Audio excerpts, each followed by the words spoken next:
여러분 안녕하십니까. 경제현장 오늘 시작합니다. 고용노동부가 국민 6천여 명을 대상으로 실시한 주 52시간 근로제 설문조사의 내용과 개편 방안을 내놓았습니다. 일주일로 되어 있는 근로시간 관리 단위를 일부 업종의 경우에는 확대하되 건강권을 위해서 주당 근로시간에 상한선을 두고 11시간은 연속해서 쉴 수 있도록 보장하겠다는 겁니다. 주 69시간 논란으로 비판을 받았던 정부, 이번에는 노동계와 경영계를 설득할 수 있을지 주목됩니다. 오늘 발표된 정부의 주 52시간 근로제 개편 내용, 전문가들과 함께 자세히 따져보겠습니다. 유튜브 실시간 댓글로 의견 주시면 토론에 환영합니다. 경제현장 오늘입니다.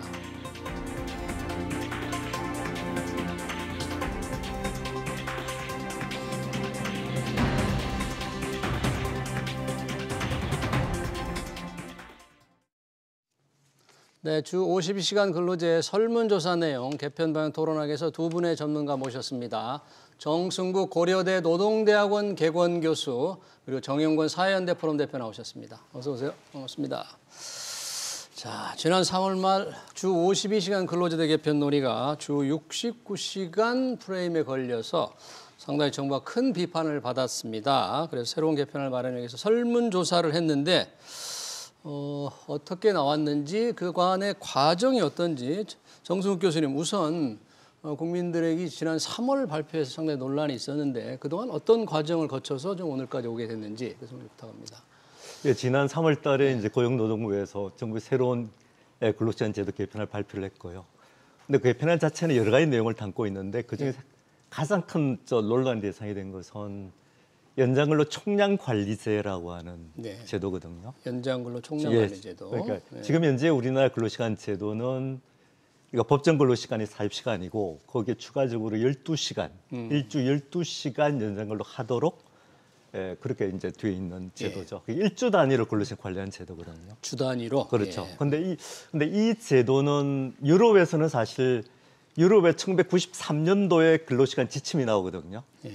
유럽 근로시간 지침이 나오면서 그 근로시간 관리 단위를 그러니까 그 4개월 평균 주 48시간 제도로 바꾸거든요. 4개월 평균 주 48시간 제도. 주 48시간. 그렇죠. 우리는 일주일로 관리하는데. 우리 일주 단위로 관리하는데. 유럽은 4개월 단위로. 4개월 단위. 그렇죠. 우리보다 조금 유연하다고 봐야 되네요. 네, 그렇죠. 그래서 이제 고용노동부에서 연장근로 총량 관리라고 이름을 붙였지만 우리가 일반적인 제도 이름은 근로시간 그 평균화 방식, 평균화 제도 이렇게 부릅니다. 영어로 하면 averaging hours 제도예요. 근로시간 그렇죠. 평균화 방식. 방식인데, 그러니까 그 유럽에서 그 근로시간 지침이 발표된 이후에 근로시간 지침 자체는 의무적으로 EU 산의 모든 가맹국에서 의무적으로 실시해야 돼요. 그러니까 이 제도가 급속하게 확산되어 간 것이죠. 확산됐고 우리는 그러니까 20이라 30년이 지난 93년도에 발표됐으니까 30년이 지난 그 올해 와서 사실은 이제 이 제도보다는 약간의 성격이 약간 좀 제도가 다르지만 한 달에 연장근로 52시간을 허용하는 제도로 하겠다라는 게 고용노동의 방침이고 한 달에 연장근로 52시간 하겠다는 것은 그러니까 현재 일주 단위로 일주 52시간 근로를 허용하는 제도가 한 달에 주 평균 52시간 제도를 하겠다는 것과 똑같아요. 똑같은 거. 관리 단위를 한 달 정도로 확대하고 싶었다, 정부는. 계산을 해보면 똑같거든요.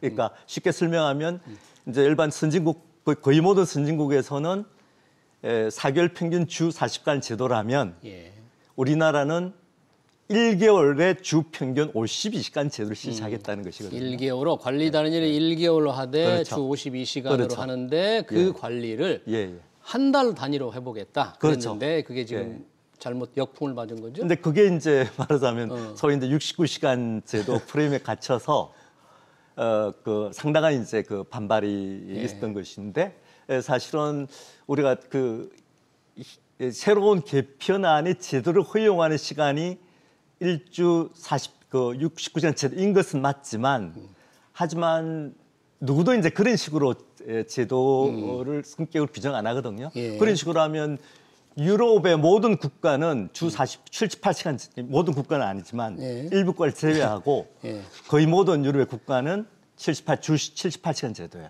현재 실시하고 있는 제도가. 그러니까 우리 정부가 만약에 개편하려 했던 데게 주 69시간이라면 같은 기준으로 본다면 유럽은 78시간이다. 사실 논란이 이제 많았죠. 그렇죠. 네, 논란이 네. 많아서 네. 결국 이제 설문조사를 했는데 네. 예, 예. 뭐 그 논란은 당시에도 좀 심각했으니까 설문조사 내용을 한번 좀 들어보고 싶어요. 정 대표님 설문조사 내용을 한번 보니까 네, 네. 그 당시 논란이 조금 과도했다 또는 뭐 근로자들 우려가 조금 정말 이해가 된다. 어떻게 나왔습니까? 설문조사는? 네.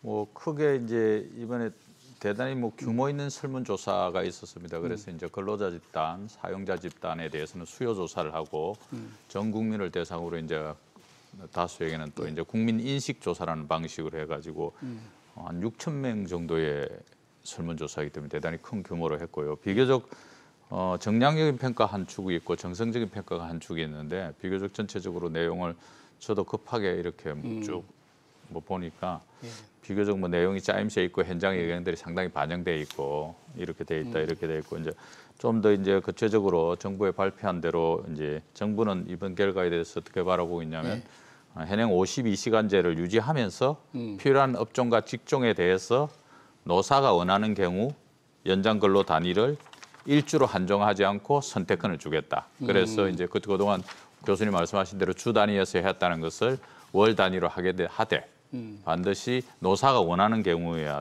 된다. 그래서 선택권을 부여하고 또 하나는 노사정 대화를 통해서 어떤 직종과 업종을 할지와 관련해서도 논의를 하겠다. 이렇게 나와 있고요. 예. 조금 구체적으로 이렇게 살펴보면은 이제 최근 6개월간 평균 근로시간은 어느 정도냐 하니까 40시간 정도의 평균 근로시간이 있고 초과 근로는 한 3시간 정도 하는 것으로. 그러니까 실제로는 평균 주당 40시간 정도 일하고 네네. 초과 근로는 평균 3시간 정도 한다. 네, 주당 3시간 정도 되고 있고요. 그다음에 근로시간 규정으로 인해서 애로사항 이렇게 했는데 네. 그래서 실제로 이제 52시간 돼서 애로사항이 있었냐 질문하니까 어려움을 겪은 사업주는 14.5%. 14.5%. 네, 그러니까 한 85% 정도는 큰 문제 없이 무난하게 잘 이렇게 했다고 이렇게 봤고 이제 어려움 뭐 이제 유행은 어떤 것이냐니까 업무량 변동에 대한 대응이 어려웠다는 게 73% 정도 되고 일시적으로 인력 부족에 대한 대응이 어려웠다. 52시간제로 이런 것들이 뭐 60% 정도인데 전체적으로 봤을 때는 한 85%는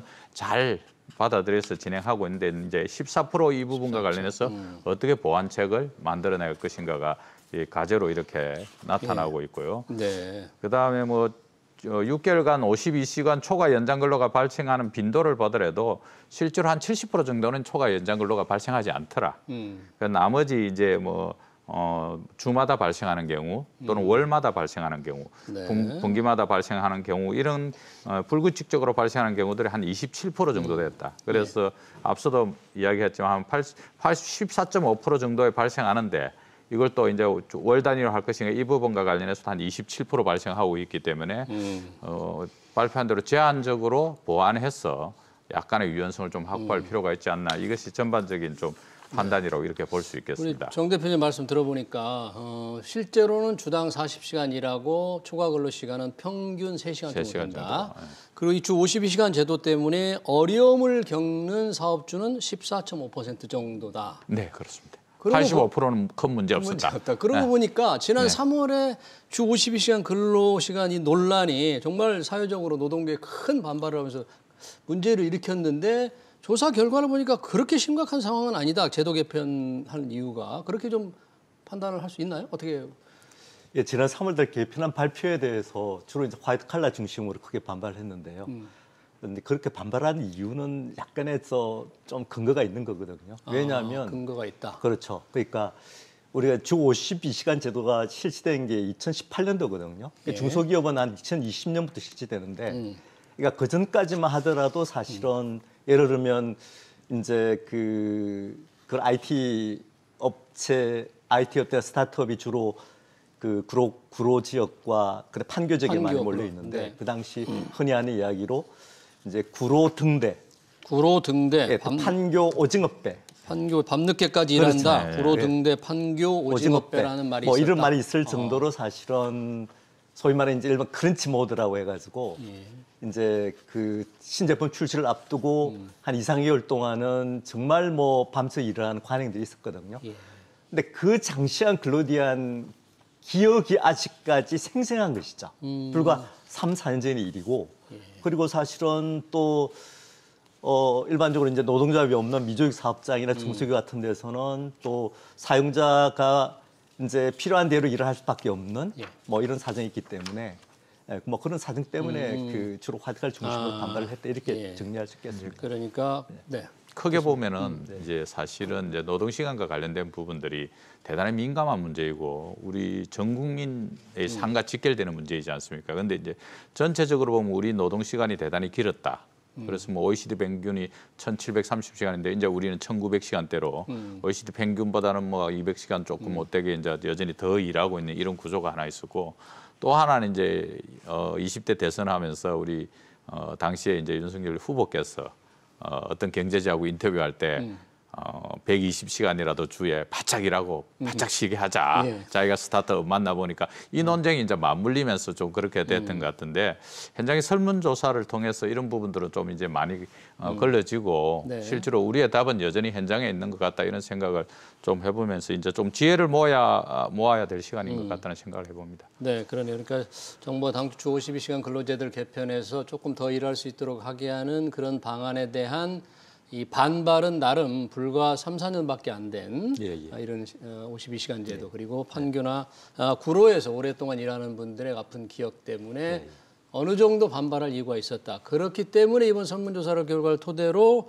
이제 개편 방향을 내놓았습니다. 그렇죠. 이번 개편 방안 가장 핵심적인 건 뭘로 보십니까? 개편 방안이 뭐 세 가지로 정리할 수 있을 것 같습니다. 첫째는 필요한 업종과 직종을 대상으로 해서 실시하겠다는 거고 두 번째는 주 상한 근로시간을 두겠다는 것이고요. 주 상한 근로시간. 예. 주 상한 근로시간은 사실은 유럽이 이제 근로시간제를 실시하고 있는 그런 유형별로 보면 다수의 국가는 아까 제가 말씀하신 것처럼 주 4개월 평균 주 48시간, 4개월 평균 주 48시간 제도를 실시한 나라들이 있고 세 나라 정도에서 거기에 덧붙여서 주 60시간 상한을 설정하고 있는 나라가 세 나라 정도 돼요. 그래서 저는 이번에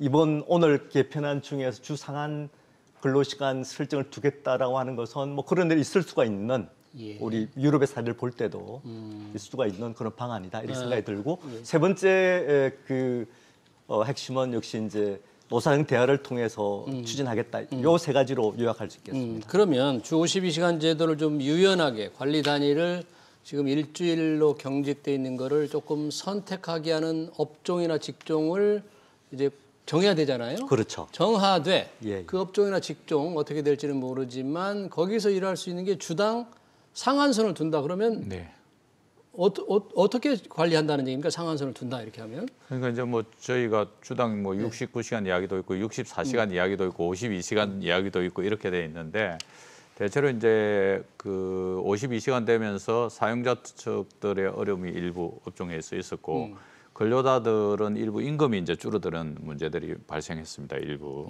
그래서 이제 이 부분과 관련해서 보완적으로 이 설문조사 결과에 보면은 이제 근로시간을 갖다 일부 업종별로 늘리는데 동의하는데 몇 시간 정도 더 할 것인지. 몇 시간. 그래서 이제 대체로 이야기한 거 52시간 내에 할 수 있다가 55% 정도 나왔습니다. 55%. 네네. 그다음에 이제 64시간 이내에 하겠다고 한 게가 25%. 그래서 이제 전체적으로 64시간까지가 80% 정도 되더라고요. 그런데 대체로 보면 52시간에 맞출 수 있다 이렇게 돼 있는 게 이렇게 돼 있는 이런 구조가 있기 때문에 이 부분 좀 주목할 필요가 있는 것 같고요. 그래서 뭐 또 이제 어떻게 정할 것인데 이 노동시간 개편의 과정에서 논란 과정에서 이제 대통령께서 여러 번 등장하십니다. 그중에서 이제 이 설문조사하고 막 3월에 3, 4월에 이제 논란이 막 됐을 때 대통령께서 또 한편으로는 60시간 이상은 무리인 것 같다 말씀을 하셨어요. 60시간 이상은 무리인 것 같다. 그리고 이틀 뒤에 또 대통령실에서는 가능할 수도 있다 이렇게 나오면서 이제 설문조사 결국 들어가게 된 겁니다. 그래서 뭐 그런 관점으로 봤을 때 이번에 발표하는 비교적 좀 합리적이지 않나 이런 판단을 하는 것이 일단 어떻든 노사가 동의를 해야 되고 예. 첫 번째로 두 번째는 어떻든 그럼에도 불구하고 또 사회적 대화를 통해서 한다는 것이고 그다음에 업종과 직종을 정하는 경우에도 마찬가지로 이렇게 한다기 때문에 여러 가지 이제 정부가 좀 변화를 줘서 사회적 대화와 관련된 고민을 이제 진지하게 좀 하고 있지 않나 이런 측면에서도 조금 이제 대화의 물꼬가 트이기를 기대를 좀 해봅니다. 예, 네. 여러 가지 이제 쟁점이 있는데 현재 근로시간을 좀 유연하게 할 경우에 근로시간 상한선을 그러면 몇 시간으로 두느냐? 설문조사 결과에서는 52시간이 일단 제일 원하는 게 제일 많은데 뭐 혹시 다른 법과 관련해서 합리적인 시간 단위 상한선을 둘 수 있는 시간이 좀 있습니까? 관련된 산업재해라든지 무슨 여러 가지 관련해서는 산업재해 관련해 가지고는 아마 주 64시간 이상을 초과할 수 64시간이라는 게 없도록 하나 있고 예, 아마 되어 있는 걸로 제가 알고 있고요. 예. 그다음에 이제 11시간 그 24시간 이내에 예. 연속 휴식 11시간 부여. 11시간 부여. 연속 쉴 수 있게. 그렇죠. 그건 뭐 개편안에 들어가 있는 거고요. 예.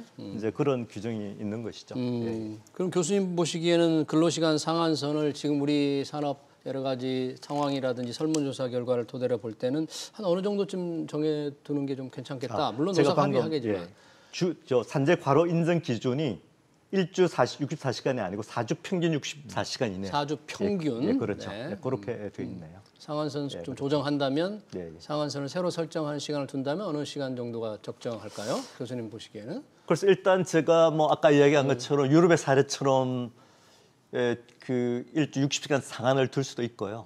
일 수도 있고 아까 우리 정대표 말씀하신 것처럼 설문조사에서 나타나는 것처럼 한 20% 정도가 64시간 이내에 할 수 있다로 되어 있기 때문에 64시간을 할 수 있다라고 생각되는데 어쨌든 그 결정은 노사정 대화를 통해서 하겠다라고 하는 게 정부 방침이니까요. 노사정이 만나서 네, 그렇죠. 노사 경영계가 만나서 근로시간 상한선을 몇 시간이나 둘 거냐? 52시간, 그렇죠. 60시간, 64시간. 네. 뭐 지난 3월에 논란이 됐던 60시간은 69시간은 이제 안 나오겠죠. 그 합의할 수 있는 상황일까요? 지금 노사정 관계가? 뭐 현재 노사정 관계라는 게 대단히 경직적인 구조이고요. 이제 뭐 오늘 개편을 기점으로 해서 대화의 물꼬를 트기를 기대한다고 말씀을 드렸는데 네.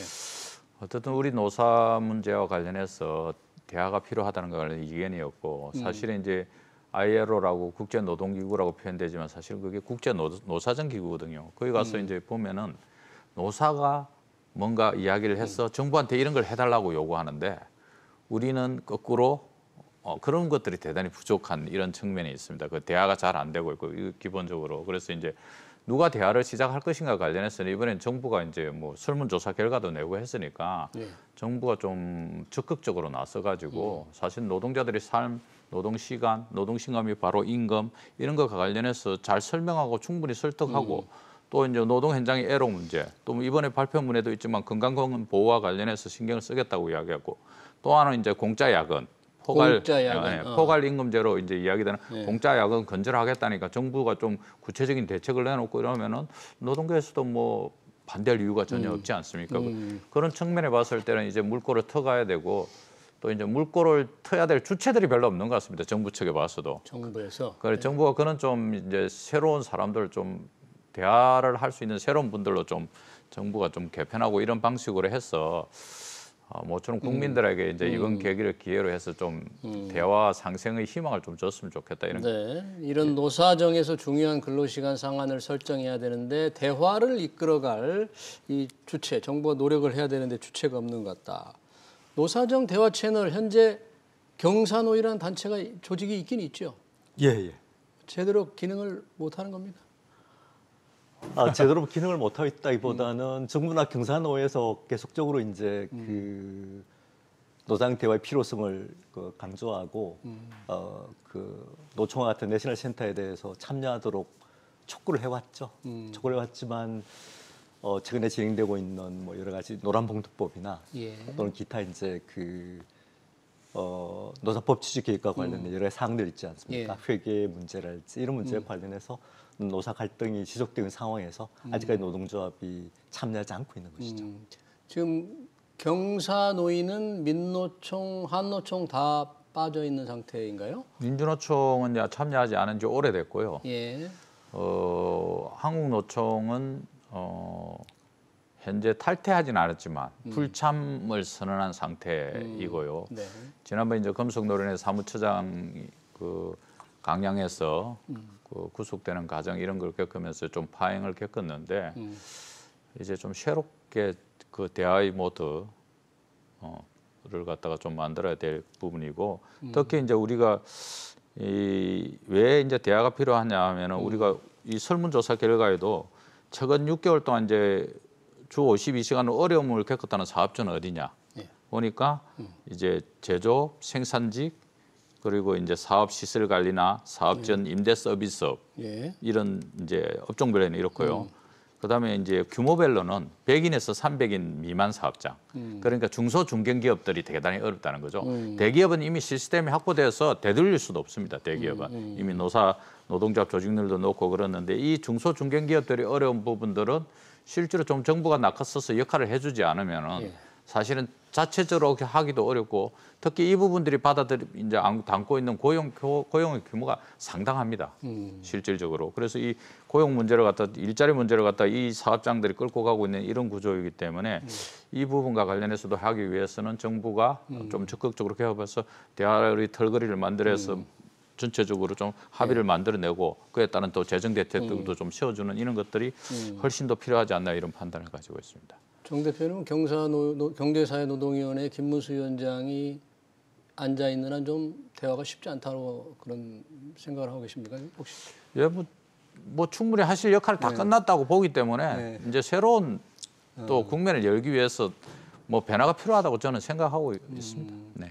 노사정 대화가 정부가 노사정이 이 안을 마련해달라 이렇게 이제 던졌잖아요. 예. 정부는 왜 적극적으로 안을 탁 내지 않고 이렇게 노사정위원회에 이렇게 던진 겁니까? 세부적인 안에 대해서 큰 테두리 내의 방침만 결정하고 세부적인 안은 노사정의 대화를 통해서 마련하는 게 좋겠다 이런 생각이 있습니다. 정확하게 경사노위라고 표현되지 않았고 아, 노사정 대화를 통해서 하겠다 하기 때문에 예, 노정 또는 정확합니다. 뭐 노사 이렇게 노사정 이렇게 다양한 중청적인 방식으로 이제 대화를 해야 되는데 이제 말씀하셨으니까 하시리라 믿고 있습니다. 교수님 보시기에는 노사정이 그럼 그 중요한 근로시간 상한선을 결정하기 위한 대화의 분위기, 현재의 정치적 여건 가능하다고 보십니까? 혹시? 좀 예단하기는 어려운, 정확하게 예측하기는 상당히 어려운 그런 상황이죠. 사실은 가장 중요한 것은 기존에 이미 그 경선에 참여하고 있는 한국노총이 어떤 태도를 취할 것인가는 문제인데 저는 뭐 현재 노란 봉투과 둘러싼 갈등이 좀 지나가는 그런 어떤 시점에서 네. 노총에서 적극적으로 어쨌든 근로시간 개편하는 노동자의 근로생활 관련돼서 대단히 중요한 영향을 미치는 제도거든요. 예. 이 제도에 대해서 노동협 적극적으로 참여해서 산하 노조와 또 노동자의 생각과 이해 관계를 반영해서 적극적으로 제도 개편에 참여할 것으로 그렇게 저는 생각하고 있습니다. 네, 지금 제 생각에는 정부가 노란봉투법과 관련해서도 좀 우호적인 생각을 가지시고 그다음에 경사노위가 바로 노동계가 들어오기 힘든다면 근로시간 문제를 가지고 어떤 방식이든지 원포인트라도 노사정 대화를 하는 방안.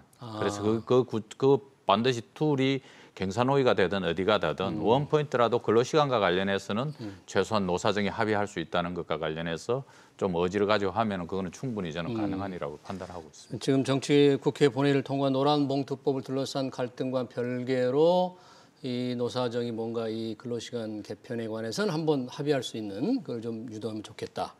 그런데 말씀하신 대로 노란봉투법, 노조법, 노조관계법 2조 3조인데요. 이 근로자들에 대한 불법 파업에 대한 소송을 좀 제한하는 거죠. 그런 것이고 노동쟁의 대상이 늘어나는 것이고 여러 가지 문제가 있다고 지금 정부와 여당이 반대를 하고 있는데 교수님 보시기에 그러면 이 법안 지금 여당은 대통령에게 거부권 행사를 건의하기로 했지 않습니까?